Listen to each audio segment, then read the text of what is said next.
What happens when a British king lands in the United States to celebrate American independence? While Washington is still on edge after a major security scare, US-UK relations are under strain, and the White House itself is trying to manage political fallout at home and abroad.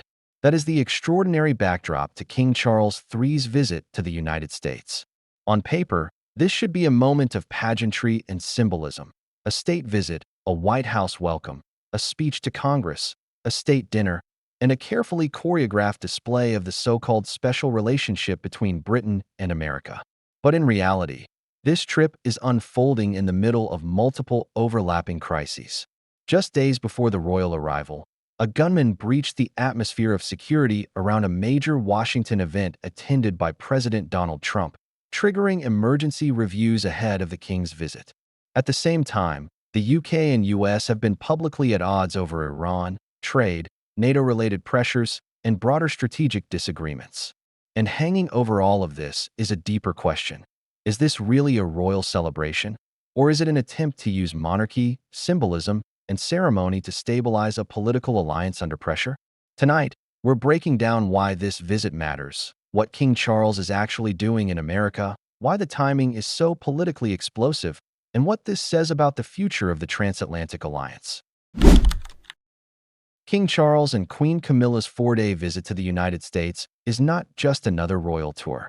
It is being treated as one of the most consequential foreign visits of Charles's reign so far.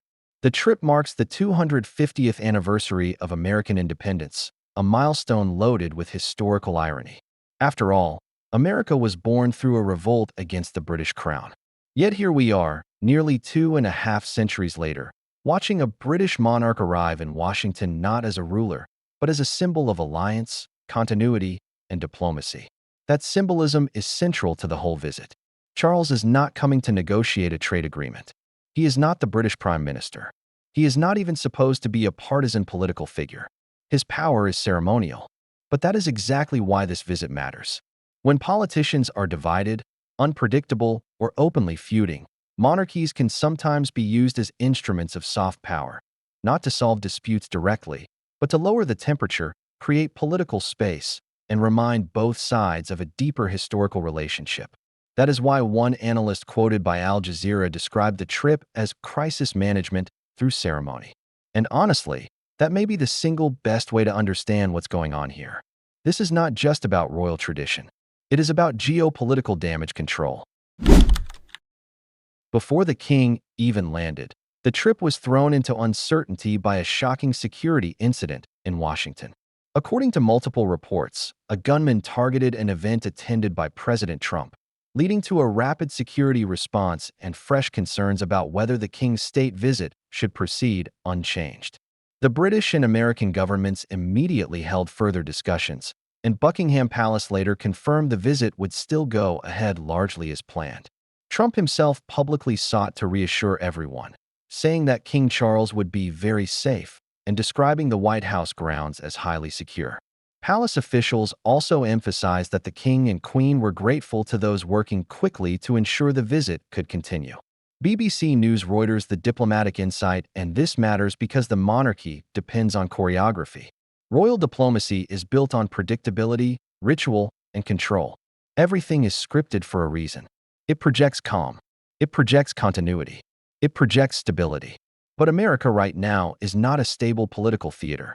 That tension between the meticulously choreographed monarchy and a volatile U.S. political environment is one of the most fascinating parts of this story. On one side, you have the British crown, a centuries-old institution built to represent order. On the other, you have Washington in a moment of anxiety, polarization, and security sensitivity. In other words, the visit is meant to signal calm, but it begins in a climate of alarm. So what exactly is on the agenda? The visit begins in Washington, D.C., where King Charles and Queen Camilla are greeted by President Trump and First Lady Melania Trump. One of the first events is a private tea with the Trumps, followed by ceremonial engagements and a White House tour. Then comes the full spectacle. There is a formal welcome at the White House, complete with military honors, national anthems, a 21-gun salute, and a ceremonial review. Later, the Trumps host a state dinner for the royal couple in the East Room of the White House. All of this is designed not just for protocol, but for image making. The visuals matter: British and American flags, uniforms, handshakes, state dining rooms, and speeches. It is political theater at the highest level. But the real centerpiece is King Charles's address to the U.S. Congress. This is huge. It will be only the second time a British monarch has addressed Congress, the first being Queen Elizabeth II in 1991. That alone gives the moment historical significance. Charles has to strike a delicate balance. He is expected to underscore friendship, common values, and shared sacrifice, while also avoiding becoming entangled in live political controversies between the Trump White House and the British government.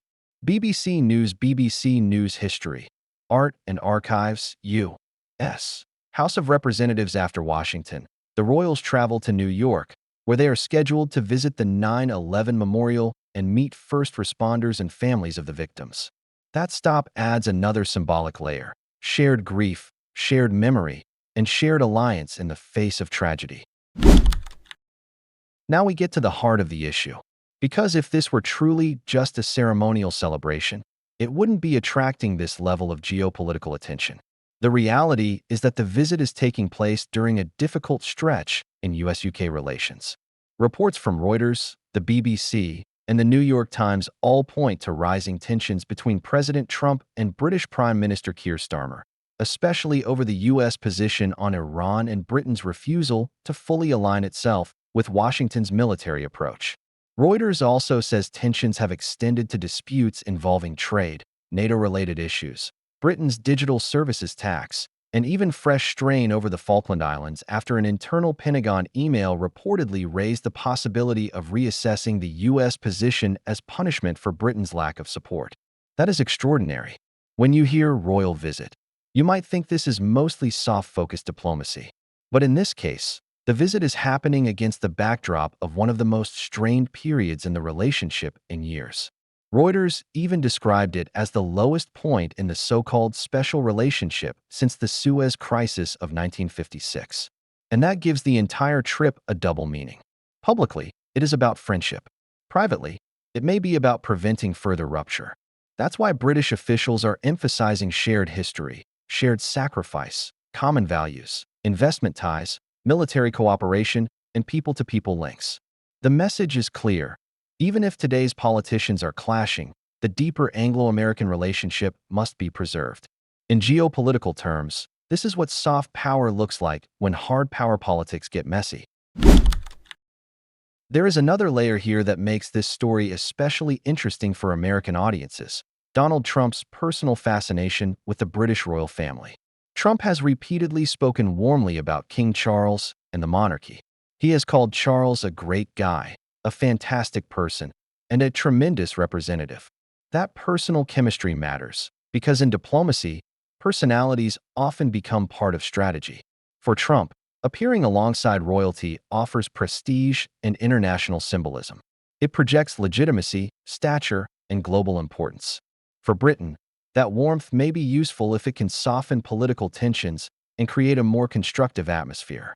But there is also risk.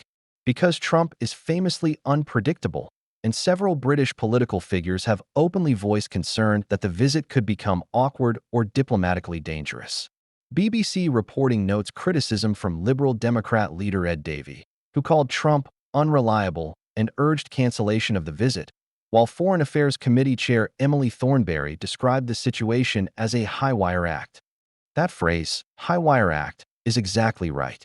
Charles must appear warm, but not political; respectful, but not submissive; symbolic, but not irrelevant.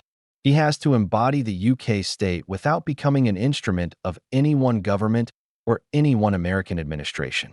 And he has to do all of that while speaking in front of Congress and standing next to one of the most polarizing political figures in the world.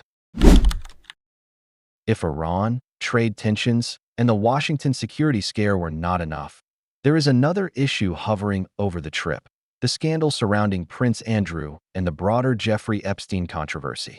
According to the BBC and Reuters, there were calls for King Charles to meet survivors connected to the Epstein case during the U.S. visit.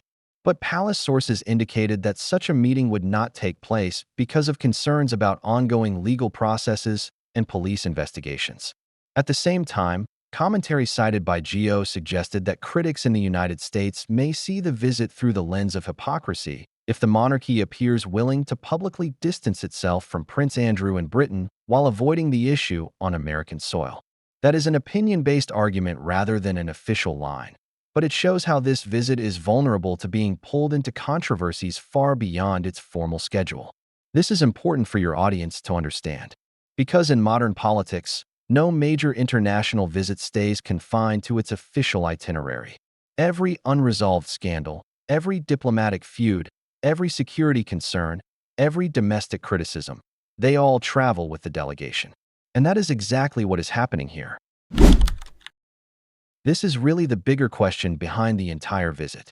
Can ceremonial diplomacy still matter in an era of strategic rivalry, domestic polarization, and increasingly transactional foreign policy? Supporters of the visit would say yes.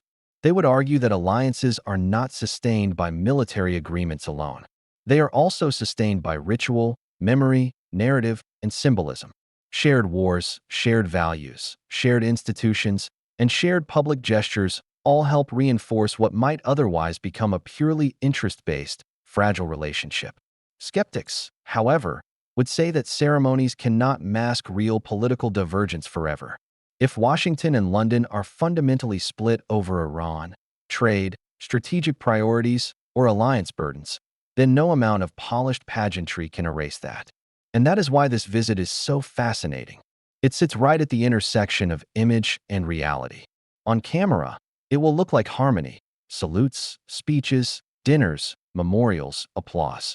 Off camera, it reflects a relationship under negotiation. A British monarch is traveling to the capital of a republic born in defiance of monarchy, not to rule, not to command, but to reassure. That is the irony. And maybe that is the message too. When political systems become unstable, states often turn to old symbols to project continuity. So yes, King Charles's U.S. visit is a royal event. But it is also much more than that. It is a stress test for the U.S.-UK relationship. It is a display of soft power at a moment of hard political disagreement. It is a security-sensitive diplomatic mission unfolding in a tense Washington atmosphere. It is a symbolic journey into the heart of America on the 250th anniversary of independence, led by the very institution America once rebelled against. And perhaps most importantly, it is a reminder that in global politics, appearances are never just appearances. Sometimes a state dinner is not just a dinner. Sometimes a speech to Congress is not just a speech. And sometimes a royal visit is really a message that even when alliances are strained, both sides still want the world to believe the bond can hold. The question now is whether the images from this trip, the handshakes, the ceremonies, the Congress address, the memorial visits, will actually strengthen the relationship or simply paper over cracks that are getting harder to ignore. If you're watching this channel for serious global analysis without the noise, subscribe now. And let me know in the comments, is this visit genuine diplomacy or just geopolitical theater?